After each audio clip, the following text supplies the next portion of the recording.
about some stuff that is a little controversial. Opinions do differ. So, you know what? If you guys start to get mad at me, feel free to mute the audio and just watch me do my makeup, because we're going to do that too. We're just going to hang out and talk about model stuff. So we're going to talk about model rates. And right away, there are some people who believe models should not get paid by anyone but big companies. They don't believe that small businesses or photographers or other clients should pay them at all. This is insane to me, obviously. There's so much wrong with that viewpoint that I don't know where to start. But, you know, I'm just going to say that we all deserve to be paid for our time, our effort, and our skills. And modeling is a skill. If you don't believe me, shoot with a well-established model with a good reputation and a lot of experience, and then shoot with someone who's never been in front of a camera before. You will realize your job is a lot different with a model versus a client, and you'll realize just how much value a good model brings to you. I sound kind of sassy today already. I'm actually in a really good mood. So just a quick little life update. Feel free to skip around if you're not interested in this. I just set up the consultation for a new tattoo, which, don't get me started on all of the opinions about models getting tattoos. That's a talk for a different day, but I will say that I currently have 2 tattoos, and they have never once cost me a modeling job. I already have a kind of unconventional look, even without my hair being a vibrant color, even without the tattoos, even if I were to drop several sizes, even if I did XYZ. I just have an unconventional look, and I've always been a sort of unconventional person. So conventional modeling in a cookie cutter way was just never going to work out well for me. And I always knew that. What I didn't know before was that I can be very successful without having to fit that cookie cutter mold. The industry is changing. We are changing it together. And if you put in the time and the hard work, a lot of hard work, a lot of time, if you put those things in and you really work on your craft and your modeling, you can be an amazing model no matter what. A lot of times I get booked because I am so distinct. A lot of people are just tired of seeing the exact same face and body over and over and over again. So more and more in the industry, especially as businesses realize that their customers want to see a real personality, a real genuine person selling their products, a lot of models are being valued for their personality as well as their looks. As a model, your personality is so important. Not even just having a good attitude, but also being true to yourself. My hair looks like a mess right now. I need to touch up the dye, and it's still kind of damp from a shower, so just maybe don't look at it. What was I talking about? Oh yeah, tattoo. So I made my appointment for my consultation towards the end of this month. And then I'll get it after all of my current work is done. That way I don't show up with a surprise tattoo to any of my currently scheduled photo shoots. I've never had complaints about my tattoos. A lot of people actually really appreciate them, so I'm not very worried about it, but I try to make sure everyone knows how I'm gonna look before I show up. So this tattoo is going to be on my outer thigh, kind of my hip area, on the opposite side of my Sally tattoo I currently have. It is going to be a kind of sketchy, inky, smoky dragon, mostly black and white with some orange accents. It is going to be a very artistic, sketchbooky looking dragon, and it is a memorial tattoo for my uncle who raised me, David, who passed away when I was 16. I wanted this for so long, and I've been looking for the perfect artist, and the only reason I haven't gotten it before now is because I never found an artist I thought would do it justice. And then the other night, I found one. I am so excited! Oh my gosh. I'm sorry. I'm just so excited. I finally found an artist to do this. I wanted this for so long. It's so important to me. David was my only good role model growing up in my immediate family, He was my Uncle Iroh to my Zuko, if you get that reference. I am jumping all over the place a little bit today. I'm sorry. I am not a makeup artist. I have only been doing makeup as long as I've been modeling, so almost 3 years now. I just kind of wing everything I do. Do also keep in mind that I genuinely cannot see whenever I am doing my makeup. I go in with an angled fluffy brush and do this little half moon scoopy thing. That's the technical term.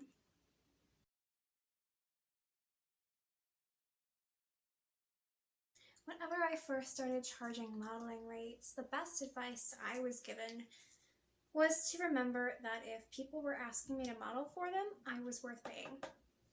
And that if someone reaches out to you, they should expect to pay you. Whether you are a photographer reaching out to a model or a model reaching out to a photographer, whoever reaches out first, etiquette-wise, should expect to be quoted a rate. TFP, or time for print, time for photos, whatever, however you interpret that, is a great tool for building your skills and collaborating and networking, but you cannot make every single photo shoot you do TFP, or you are never going to be successful. That being said, even whenever you are charging rates, often you're still going to be doing TFP work, but the standard for quality, hi Morgan, your standard for the quality of the TFP work you're doing is going to go up as your skill goes up. Remember, the quality of the TFP work you're doing is going to be how people see the quality of your modeling. So if you're doing a lot of work that's kind of subpar, people are not going to be as willing to pay you. So even if you are an amazing model, if you're constantly working for free with photographers who don't really bring anything to your portfolio, people are not going to see you as a worthwhile investment because you are not seeing yourself as a worthwhile investment. I think it's been said before, in order to really make money and make success, you kind of have to act like you already have it. You really have to put an image of yourself out there that you have money, you have success, you have worth, and you are absolutely worth someone's time and money. So I currently have an hourly rate for portraits, beauty, fashion, the kind of standard photo work. I have a slightly higher hourly rate for lingerie, boudoir, and implied work. And then I have half-day rates, which are for longer photo shoots that make things a little more affordable and realistically priced if you're going to be shooting with me all day or half of a day. And end up, blend it up, blend up, blend it up. So the suggestion to start charging rates and to charge a rate to anyone who did not have something that would greatly benefit my portfolio was a suggestion made to me by several photographers that I was working with at the time. I'm very, very grateful to have been encouraged and pushed so much to acknowledge my worth and to actually start charging a rate. And while I still love doing collaborations when I can, when they're a really good idea with certain people, I can't do that all the time, or I wouldn't be able to continue modeling. This is my living. This is how I make money. Even if I have another job, like most models do, I still am pouring a lot of time, money, and other resources into modeling. I always have. We all do. You've all seen that chart, for the most part, where it talks about how the more experienced party is who's getting paid. If you are of an equal experience, then it's typically a trade or TFP collaboration, etc. And for the most part, I think that's true, but I will add to that popular chart that experience does not mean how long you've been doing it. A lot of people got really mad just now. Okay. So, I don't know if you guys remember the DeviantArt ages, but if you were on DeviantArt for a couple years, you saw people draw. And you saw people draw for years, and you never really saw their drawing get any better. They just kept drawing at the same skill level for years. And that happens in photography and in modeling as well.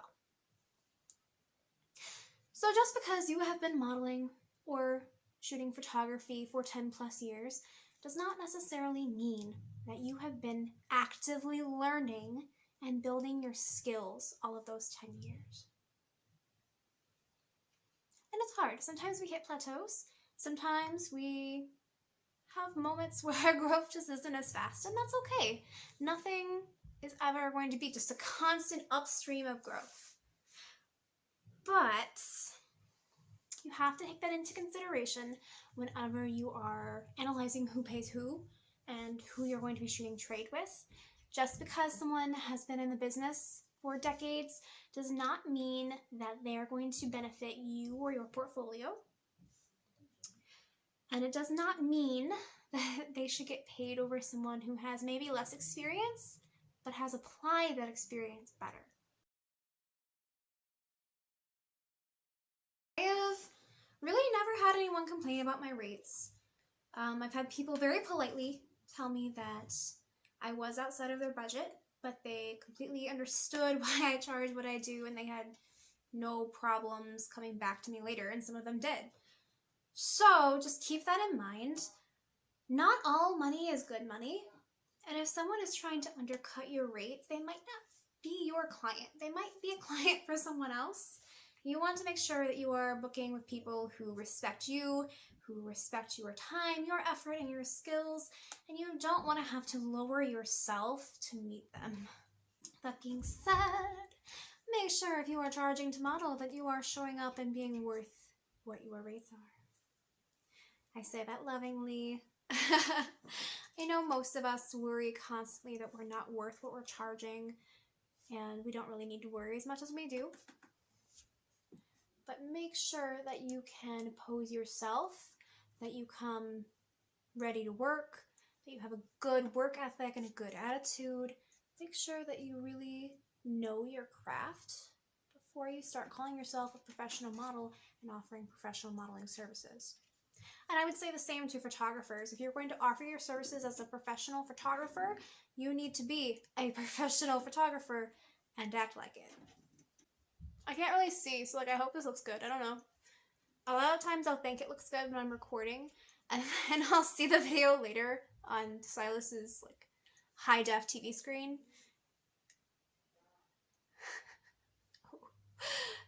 It hurts my feelings, okay? I didn't grab a highlighter, so I'm just gonna use a little bit of eyeshadow because there are no rules. Can't tell me nothing. Do what I want. It's pretty much my life philosophy. Not gonna lie. And I know a lot of photographers are like, okay, but my equipment and everything is really expensive, so I don't feel like models should get paid by me.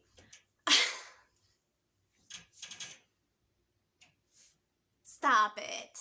And what if you can't pay my rates? Like I said, that's okay. Honestly, there are a couple people who pay me slightly less than my hourly rates, slightly more. It just depends. So I'm never going to be mad at you for negotiating a little. I'm never going to be mad at you for just asking. It doesn't hurt to ask. I am very hard to really offend. So as long as you don't pop up in my inbox like, hey, you suck. You deserve $0. I'm probably not going to get upset.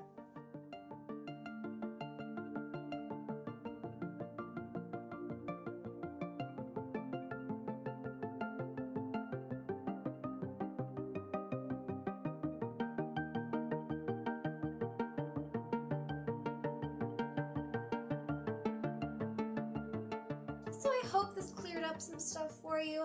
If you have any questions or any opinions really on model rates and the financial side of things, feel free to leave me a comment. Please remember to like, comment, share, subscribe, tell your mom I'm cool. I don't know, I have not gotten the YouTuber speech down, but yeah. If you would like to get the first sneak peek at my tattoo and all of my exclusive Valentine's Day content, please remember to subscribe to my OnlyFans. It is on sale for about 35% off for a couple more days here for a limited number of people, so get on that.